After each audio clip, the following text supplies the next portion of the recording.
Coming back home to yourself, an emotional mastery spotlight interview with none other than Amy Owen, a nurse coach and a somatic embodiment coach. And I know that a lot of you here in this space know her. So excited to have this conversation with her. Um, Before I do, just want to go ahead and introduce myself. I know there's a lot of new people here, as well as some old friends as well. I'm Amy Colombo. I'm a nurse and an emotional mastery coach, and I help women create confidence from the inside out. That's basically it in a nutshell. And I'm here today with Amy Owen because she is doing a lot of amazing things. She's living her greatest life. She's creating a beautiful brand that's very authentic to her. And she's just been really, as I've seen, like not just creating a beautiful business, but being a CEO and a mom and really walking her talk from what I can see. So I'm really excited to have her introduce herself and share all the things with you today. Just go ahead and say hello to us in the chat. If you're here live, if you're on the replay, just drop the word replay so that I know they could drop by. And please drop your questions or your comments and talk in the chat amongst yourselves as you always do. We'll check in there and answer any questions that you have. All right. So, Amy, Yes, please hi. introduce yourself and let us know a little bit about your journey from nurse to nurse coach and just where you are today. Yes, well, thank you for having me. I'm so glad to be here. Hmm. And yeah, my name is Amy, as y'all know now, and I am a nurse of many years. I am a somatic practitioner and a breathwork facilitator, and I really help women come back into connection to themselves through the body, through its wisdom, and also so they can step into who they truly are and live lives that are aligned and authentic and real, and reclaim their wildness, their freedom, their authenticity, in their expression. So I feel like it's my life's purpose to do this work with women, and to be in connection with them, along the way. So yeah, and my journey to be here is a winding up and down road, as you probably know. I was an emergency room nurse for many years and living like really fast-paced life. I went through a lot of trauma and a lot of really challenging hardship, that I discovered that I just needed to do deeper work in myself. So I found nurse coaching, as many of us do, like on the internet, scrolling in the ER one night. And I was like, this is it. Like, this is my answer. And I just went for it. I was pregnant at the time that I found nurse coaching, and I started the journey when he was 3 months old. So I was a new single mama, like working in the hospital, and I don't know, I just wanted something different. I wanted to live a life that was much different. I wanted to be a different mom. I wanted to feel differently inside myself. And I was also just really going through my own journey in the healing and what it took to actually feel myself again. And I also wanted to do better work with my clients. I just discovered working in Western medicine that I wasn't truly helping people. I didn't feel like I was doing the work that I was meant to do. And I think that's really resonant with a lot of people that go into nurse coaching. Like, I want to do different work in the world, and they feel like I want to get to the root of what people are experiencing and what they're moving through. So I went for it. And from that, I really just dove into getting deeper training. I got certified in breath work. I did a lot of somatic training and advanced trauma resolution training, and really with this mission of like, what's underneath all of these things that we do? Like, what's the actual root of it? And the more I got curious and the more I was like, just curious with myself and navigating my own health journey, it was like really coming back to what lives in the body and the imprints in the body and the imprints in the nervous system and the experiences that we move through in life, and how we shift that to not live from survival instinct or not live from trauma, but live from like clear healed, regulated place. Yeah. Hmm. Yeah. Thank you for sharing that. And it's so amazing to me because, yeah, ER nurse, you just think of go, go, go, fast paced. It's all about you literally need that cortisol drive in there. It's actually essential to function in the Mm-hmm. ER. Mm-hmm. Um, and you are all about like getting in the body and slowing down. And you mentioned your own kind of journey from disconnection to connection. So, for the women listening who feel disconnected from themselves, how do you know when you've abandoned yourself or when you are disconnected from yourself? Mm. I think it can be really unique, right, to what that person is experiencing. But for me, I felt anxious. I felt overwhelmed. I felt like I couldn't slow down. So like rest was really impossible. My mind was really, really busy, and I was living a lot with like negative thought loops, a lot of scarcity, a lot of just like challenging relationships and things that were showing up in my life that I didn't want anymore. So it felt like, yeah, I couldn't feel myself. I couldn't feel my body. I was disconnected from like my neck to about my hips or my pelvis. I just couldn't feel anything in between. So I discovered, I was like, I just don't know what this is. And I know that I want to be able to feel emotion. I want to be able to connect deeper to my son and to myself. And this isn't it, right? Like, this isn't it. And I know there's something more. It's like Hmm. the feeling of like wanting something different, wanting something more. And this isn't it was really resonant for me. Yeah, I think a lot of us can kind of relate, but even in hearing you talk, um, there's so much awareness there. There's so much I could like literally feel your training and your expertise, even just in you reflecting on your journey. So when I think of like disconnected to coming home to yourself, right? That's probably the end vision. It's even what I Hmm. titled this. And you talk a lot about that, like coming home to the body, even in you just mentioning, like, I was disconnected from here to here. I don't think like the average person even realizes that, right? Yeah. So, like, what does coming home to yourself, like, where do we even start? And like, what does that process kind of like look like?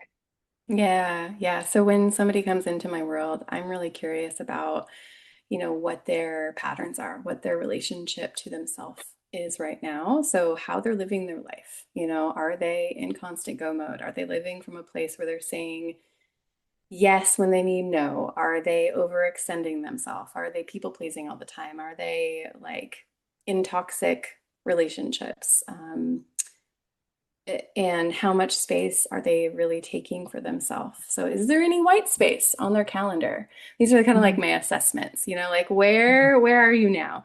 Are they feel comfortable to actually take rest and to rest and receive, and because in that awareness and that reflection of like where they're living now, I can really like start to work with and meet them where they are, right? So if they are taking space, if they are going outside, walking in nature, feeling what they're feeling, kind of like starting to track sensations and what is showing up sensation wise for them. A lot of times, if people have been really disconnected from themselves, they're not going to feel anything. They just like don't feel any sensation. Like, I don't know what you're talking about. And when you're like, well, what do you feel in your body? It's the classic somatic question. Like, what are you noticing in your body? They're like, nothing. So that's just like the starter point of like, where are we at, right? Like, how much space are you taking for yourself, if any?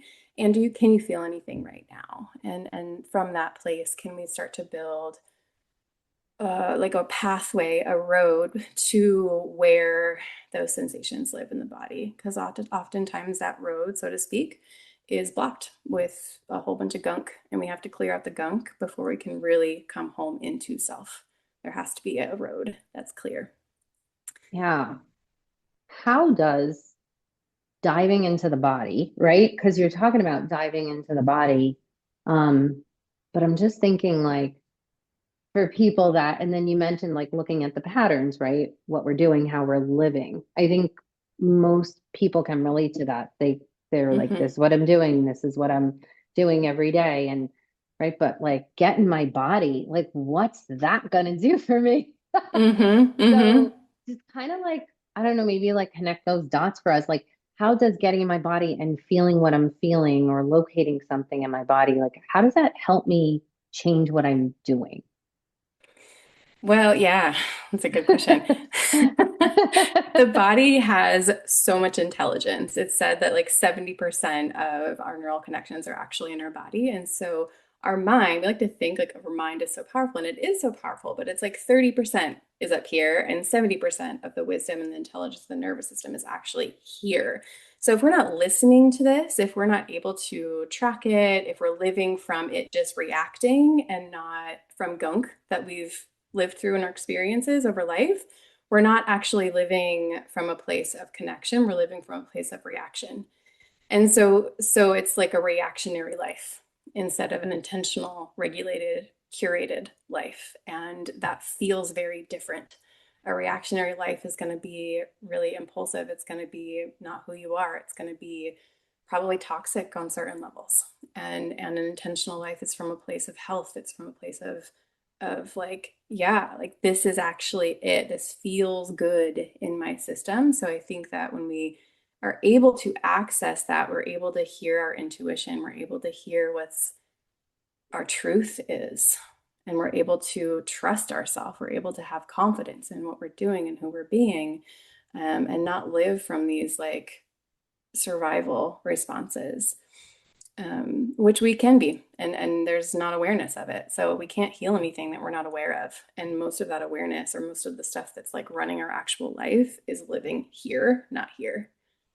Hmm. Is that Yeah. a not very good explanation? No, no, no. You explained it really well. Like what I'm just thinking of is what are some signs? Like what are the telltale signs that we're living in survival, right? Because I Hmm. know we know that as coaches, right? So many of us are walking around literally living in survival. We're never turning that off. And like for anyone listening, like what are some of those real signs that you are operating in a survival mode? Like even when you think you're not. Yeah, I think it depends on which like the signs are dependent on what survival mode you're living in, right? So if you're living in fight response, if you're living in flight, or if you're living in like fawn, if you're living in fold or freeze, depending on where your system goes, and we all have a Mm, favorite survival response that we like to go to. That's mm, rooted in early childhood experiences, as mm-hmm, everything comes back to our childhood imprinting. mm-hmm, And so the signs and symptoms are dependent on like where our system goes, right? But let's take fawn, people please, for example. If we are living in fawn response, if we're living in that survival response, we're going to be saying yes when we mean no. We're going to have really shitty boundaries. We're going to always have a full plate and no time for self. We're going to be overextending everything. We're not going to have needs. There's no time for yourself. There's going to be this like pent up and chronic anxiety like underneath the surface. So people are just going to constantly be feeling anxious and overwhelmed but not really know why. I mean, they're mm, also really fucking busy, but like that's like there's this constant like boiling pot energy. There can be um, dissatisfaction or like hollowness or numbness that's internal. Um, yeah, and there's like like I don't like this life, but I should like this life. So there's a lot of shoulds that show up. Basically, the internal experience that they're living doesn't match what the external is. There's like a lot of mismatch. mm. Yeah, I hear you. And I just keep thinking uh, like, but wait a minute, that's not normal. Like, you know what I mean? Like, I just think of when you don't know, you don't know. So living in Yeah. reaction mode is like, this is just how I am. This is just, I just, what really comes to mind is, there was such a contrast when I started doing this work and learning that being in a constant cortisol driven, like almost like a knot in my kind of stomach, I Mm-hmm. didn't realize how I lived that way. That was so Yeah. normal for me. But if anyone would have came and like told me that that was not nor like that I could do what feels good. So, like, how do I even start to do what feels good when this mega voice of like guilt is going to start coming up, right, Amy? Because like the people pleaser, you said that a couple times, and I'm just curious if you could shed some light there because I think the people pleaser honestly shows up in every one of these modes, like fight, flight, fawn, and freeze. She's in every one. I know I was the angry pleaser. Um, and Yeah. just like, yeah, there's all different Tell versions, what right? was that? I'm curious, like the angry pleaser. Like, what is that? Yeah. Oh my God. It would be like, it was sort of like an angry victim consciousness. Like I was so mad at everybody. Like there was a pleaser that couldn't please. So she became an angry rebel and hated everybody. And like, Mm. so it was actually, she was layered underneath. Yep. And Yep. I didn't realize that until I did, right? How many layers there are. Um, but Yeah. yeah, Yeah. I'm just thinking like, how do I even begin to like start to allow myself to do what feels good when that voice of like guilt and like you shouldn't be doing this is going to come up and get like louder, right? In the beginning when we first start doing this. Well, it's giving that voice that's going to be like, you shouldn't be doing this, and you're so selfish, and da da da. It's like acknowledging that part, right? That really angry part. Like, I see you, and you've done such a good job. I'm just gonna orient to this little bit of goodness for a little bit longer. And it is so simple, but like giving ourselves that little bit of pleasure more and more and more, and starting to intentionally, like it's conscious. We have to be conscious with that direction and choose it. It's gonna feel like you're gonna feel things. You're gonna feel that loud voice come in and be like, you don't deserve that. Who the fuck do you think you are for taking that Mm. space and taking that vacation and going to South Carolina and going to Italy, right? And it like, right? Like it's like, who do you think? And like, okay, yeah, I hear you. Like I hear you, and you've done such a good job, and you get to be there too. You don't need to go away. And also, I'm gonna do this thing and focus here. So it's almost giving that big angry voice and part and another role. And that's done over time, right? It's not instantaneous. It's not like a one and done thing. It is starting to slowly build that pathway towards more goodness and more pleasure with intention, and letting ourselves like really soak in how that feels. Mm. We have to build a different roadmap. We have this roadmap.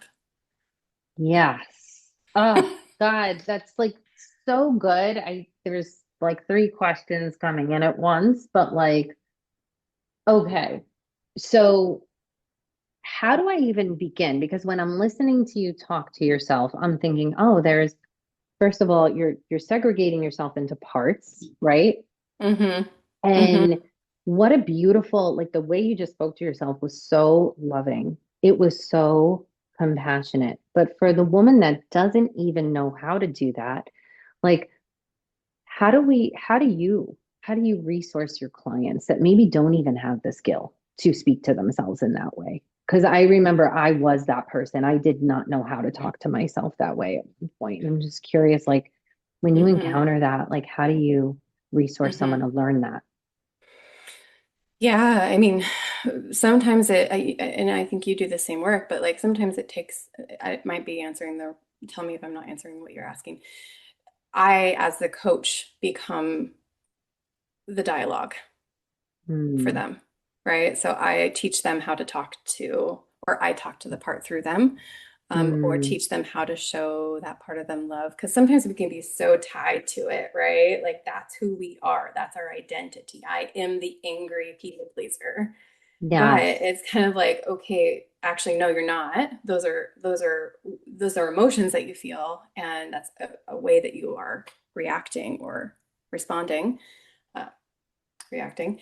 And if I Yeah. can, as the coach, like hold you there and see you there and bring you love and compassion and be like, yeah, you get to be angry and like let that move through you, but then also start to untangle.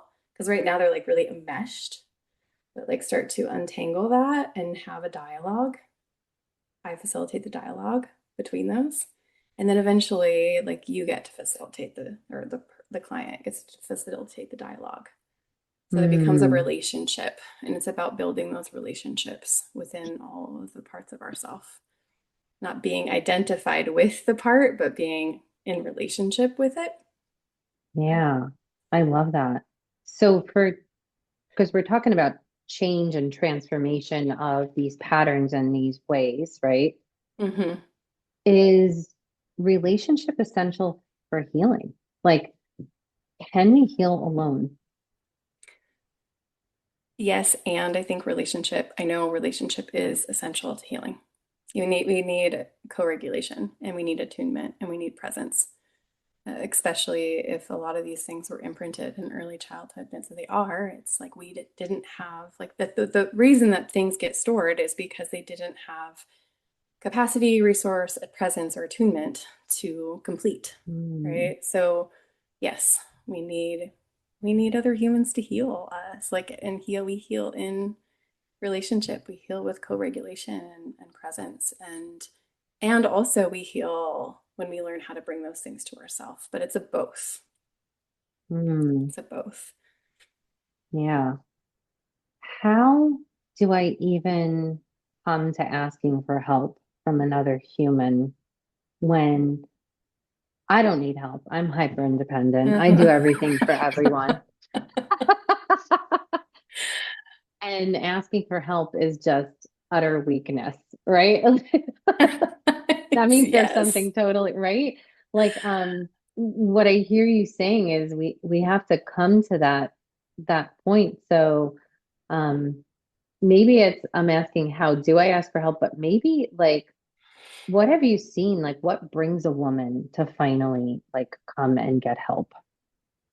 Usually it's a massive life event or some like health, someone dies, they go through something really traumatic, or they just reach a breaking point. And it can be anything. Sometimes it's a small thing, but it's like no more. Like I have to do something different. And Mm. that little like that breaking point that's not little, it's actually big. And that little request is like a red flag maybe. Like I just need support and I don't know how to ask for it because it's so hard as a you're like a powerful badass. I'm a powerful badass woman. Like I'm hyper independent. Like I don't need a man. Like I don't need anybody. At the same time as like the deepest desire is like to be supported and to be cared for and to be loved and to be seen as a human. Like those are our core desires for anyone. It's learning how to like get out of our own block and let ourselves be met, right? Ugh, yes. No, yes. And you know what really resonates with me there, Amy, is when I went through my big, I call it like from, it was like before awakening after, which was in 2019 for me. I remember I had a breaking point and it was a no more and it was a rock bottom as far as, Mm-hmm. and everyone's rock bottom is so different, right? Mm-hmm. My rock bottom was me reacting to my child in an angry, violent way. And that was just like the rock bottom moment for me. Yeah. And I remember saying no more. And I was seeing a therapist, and I remember just going into the therapist's office that day, but it was different. I just like, I was like, I've had it. Like, I remember it was a moment where I was like, I've got to change or die.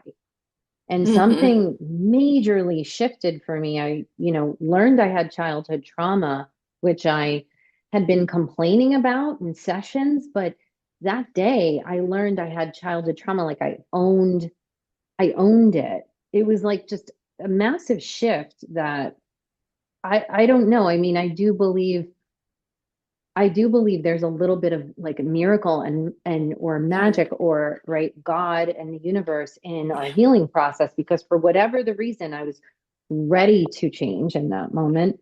Mm-hmm. Um and that's what like I was finally ready to start owning the advice. But I remember the biggest thing for me in relationship with that therapist was it was like she said one thing, like she was like, Amy, I believe you. Because I remember I started telling her a story and then I was almost explaining it. Mm-hmm. And she was like, stop. Like, you don't need to explain yourself to me. I believe you. And like the little girl in me just shattered. I'm getting chills just sharing it with you because it was Yes. so life changing for me. It was like to be seen in that way. and that, you know, just now I'm on a lifelong um Mm, journey. But really, there's a lot of stuff in the coaching world about, um, well, we don't need a coach, we don't need a coach. I am starting to become of the belief that we do need, like you said, that co-regulation to heal. And even though we can do things alone, there are things that we can't. So that, hmm and that is true. I know like that I do so much work, but my coaching sessions is like I bring in those things that I can't do alone.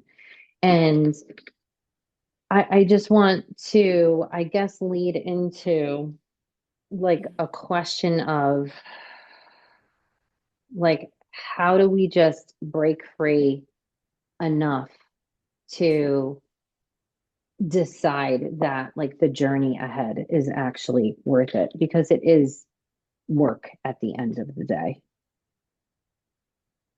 mm.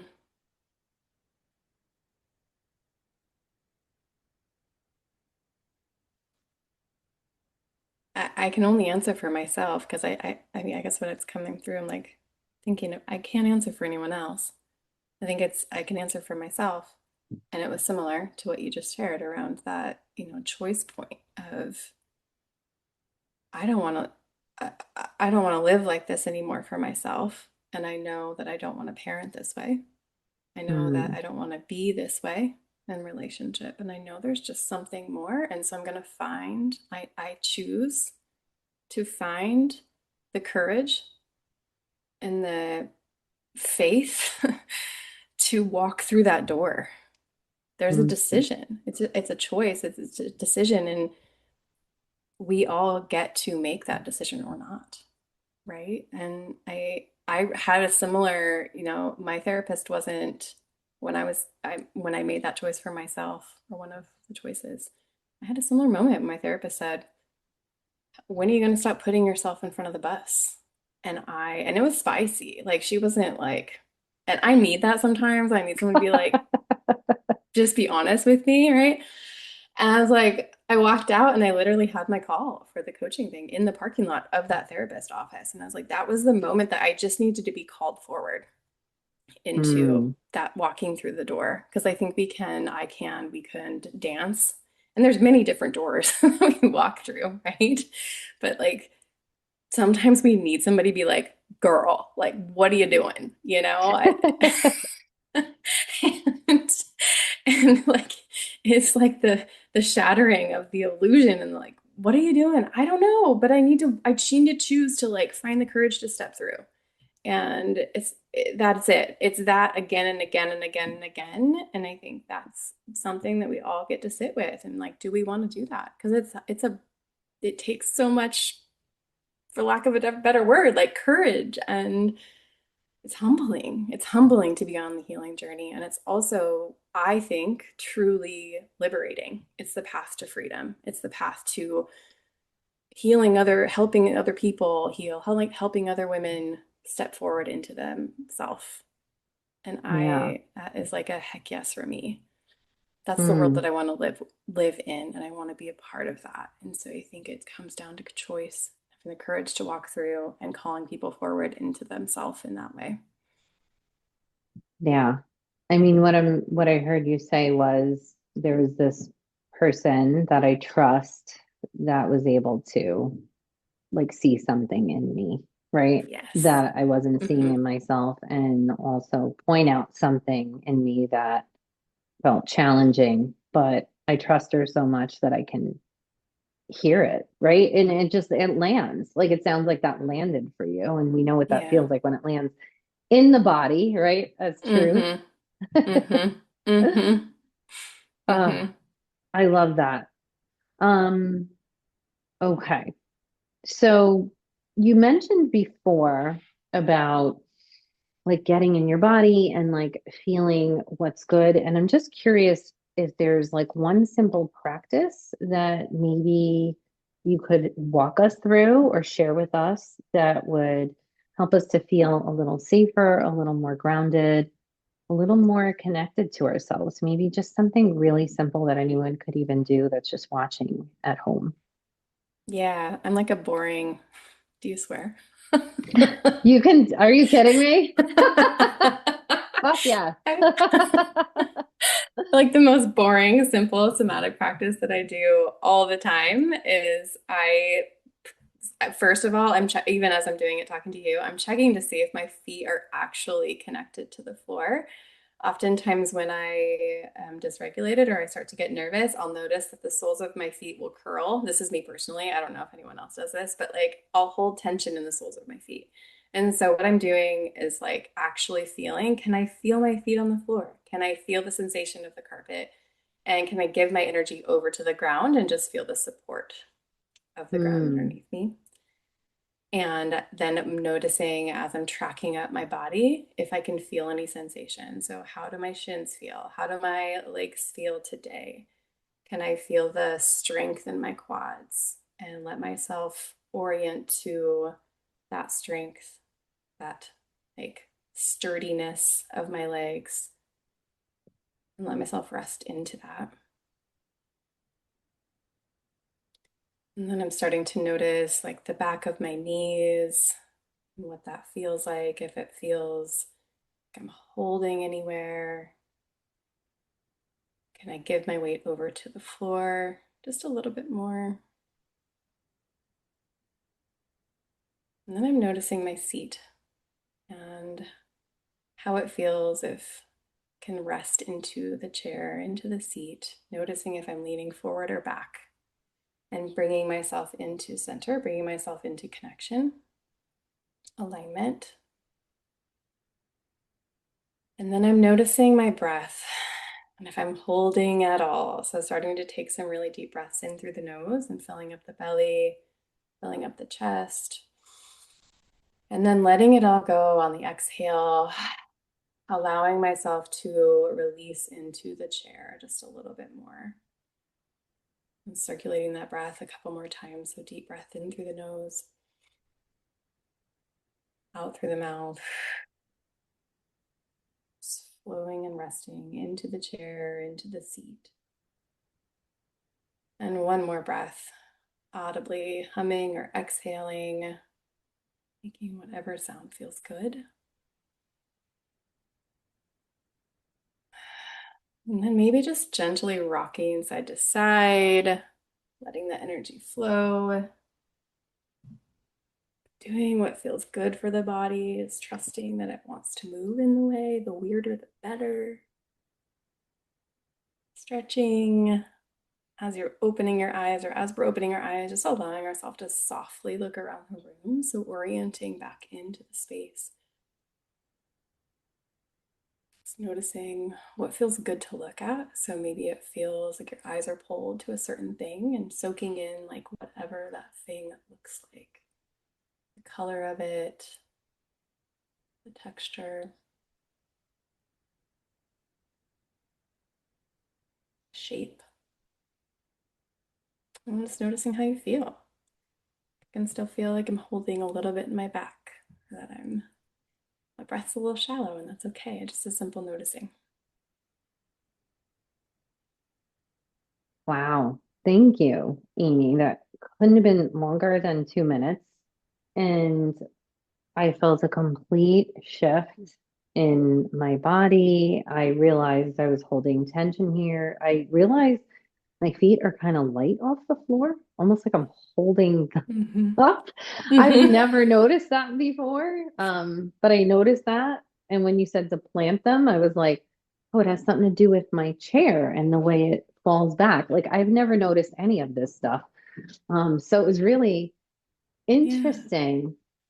Share with us how, if I'm in a moment where I'm triggered and I'm pissed off at work, all right, I'm a nurse in the middle of my shift, or maybe I'm a mom at home and my kid just really triggered me.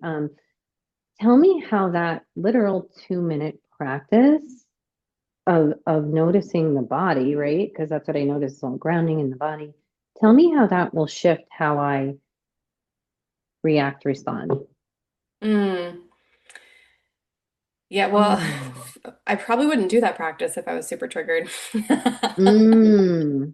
Okay. If there was a lot of trigger and there was a lot of activation, I probably would recommend going, like leaving, pausing. I am triggered. I'm going to step away for a second. I'm going to allow myself to take some really big breaths and probably like audible, like more forceful exhales, right? Forcing, exhaling, shaking an energy off, pausing and actually like letting yourself discharge energy when we're super activated is going to help us return to a place of connection, place of regulation, even if we're not coming all the way down. Pausing, giving ourselves space, discharging, it helps the activation cycle. So we're not discharging at our kid, discharging at the shitty patient, whatever it is. So it's Hmm. learning to like discharge in a healthy way and come back into connection and clarity in the system. Tell us what discharge is, if you don't mind. Just I've never heard that explained in that way. Yeah. Getting discharge is just getting rid of the energy. So a lot of times when we have that activation, that sympathetic, especially if it's anger or like whatever, we're not taught how to get rid of that energy or move through or complete, I guess is a bit better word, that energy in a healthy way. So Hmm. instead it comes out sideways or it comes out at people and even if like yeah, like in a not way that we want. So learning how to discharge our energy and complete that cycle is what I mean. So get rid of. Yeah, like complete. I feel like I'm talking Got in it. circles. No, you're not. It's great. It's just terminology that I'm just thinking like, oh wow, I don't think people are so familiar with the language because even I've never heard we could right figure it out, but like, oh, we're discharging energy. Like it almost feels um purposeful, intentional, Yes, right? But also yes. like it's a thing. It's like, oh, I didn't realize that I had this energy that I need to discharge. I just thought I was just like angry all the time, right? Or pissed off or whatever, or Yeah. anxious. Yeah, and when you're not discharging energy, where does it go? It has to go somewhere. Like energy has to move. Energy is motion. Like it Hmm. needs to move. So it goes, we shove it in, like we shove it into an organ, we shove it into our body, and then it just circulates and circulates and circulates. And then we're constantly anxious and passive aggressive, or eventually we can't hold that and it comes out at our kid or at whatever. So learning how to move that energy and complete those cycles so it's not causing harm internally. It's not, Hmm. or coming out in ways that we don't want is Yeah. so important, especially for those of us who are resonant with people pleasing and have a lot of that response because we probably haven't had a relationship with anger that's healthy. So Yeah. learning how to feel our anger and let ourselves be angry and complete those cycles in a healthy way is really really healing. And that's like reclamation work. Like that's healing fawn response forever. It's like you're stepping into your life force energy. You're stepping into your power when you're learning how to be Mm. with and feel anger. That's like, Okay. yeah. Okay. I love that. Stepping into life force, stepping into power. Um, I just had a comment. I just helped my kid study. He's 10. So we had a study for a science test and it was all about energy. And I was getting all the energy definitions, all the different terms, and I was loving it up based on what we do. And there was this one term and it said energy cannot be created. Um, it can only be, so energy can only be discharged from one place to another. So it can be given right from right. We're discharging onto someone else when we're like, right. But it can only go from one place to another, or it can change form.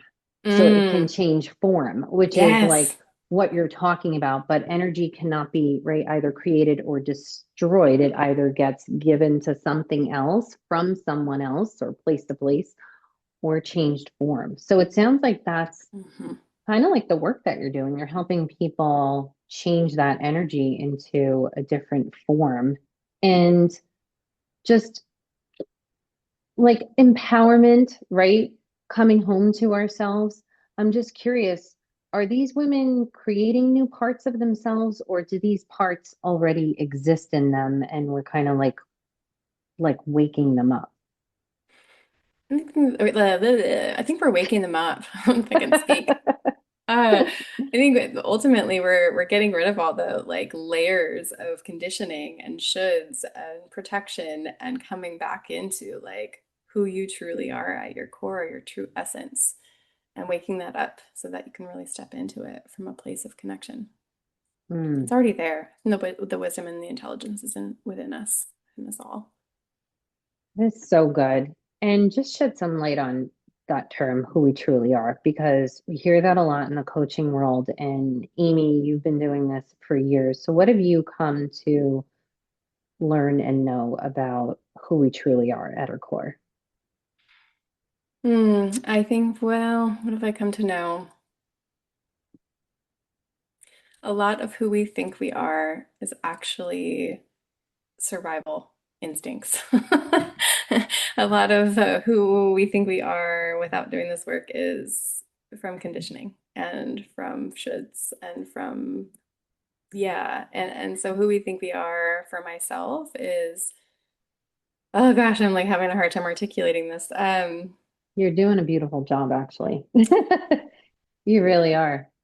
It's like who I would be if I didn't care if anyone was judging me or if that didn't like shake it. Like me in my fullest expression without shape-shifting or contorting or distorting or attaching to how much wealth I get or how it looks on the outside.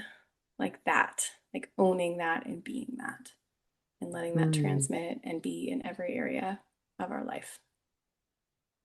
Who are you owning and being today in your life? Yeah. Yeah.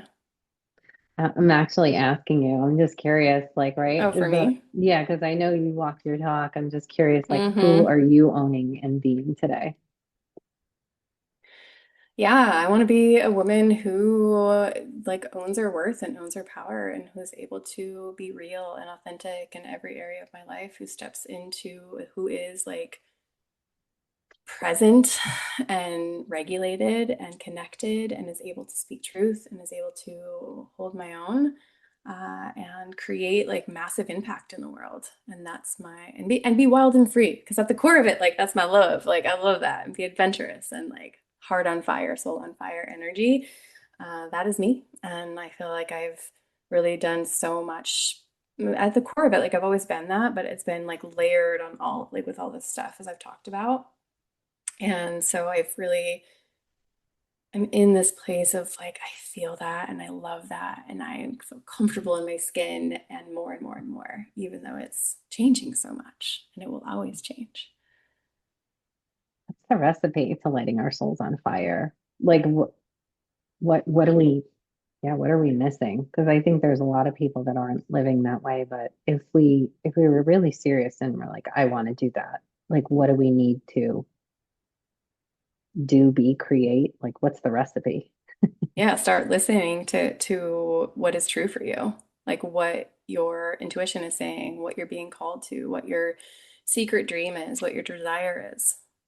Maybe one that you've never listened to or heard or acknowledged or put on the back burner, as that's Mm, it. How much fun and play and pleasure as women are we allowing ourselves? Can we hold? yeah, sounds juicy. So it's intuition, desire, play, and pleasure.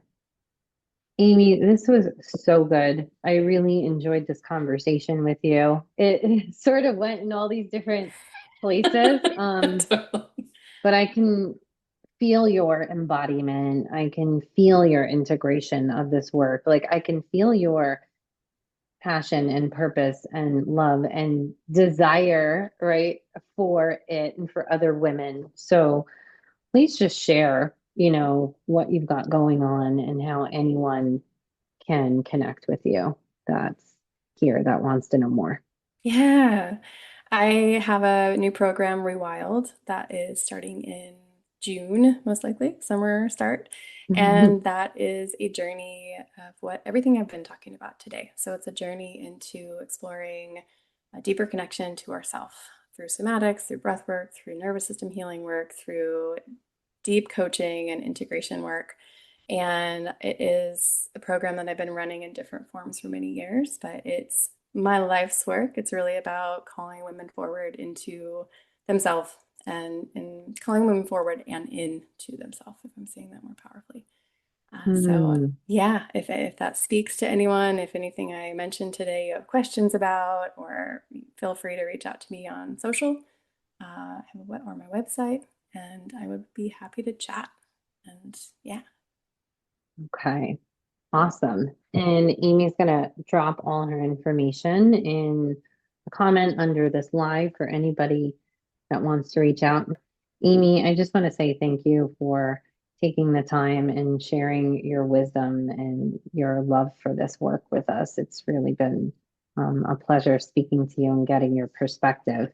I can, again, tell that you are someone who really walks your talk and embodies what you're talking about here. And for Mm. anyone that is looking to light their souls on fire, I can't think of anyone better to do that with than Amyee Owen, because it just seems like that's your desire and you're doing Yeah, what you love for sure. absolutely. Yes. Thank you so much for having me. I really appreciate you and for Hmm. facilitating. All right, Yes. awesome. All right, well, we're just going to say goodbye to everybody. And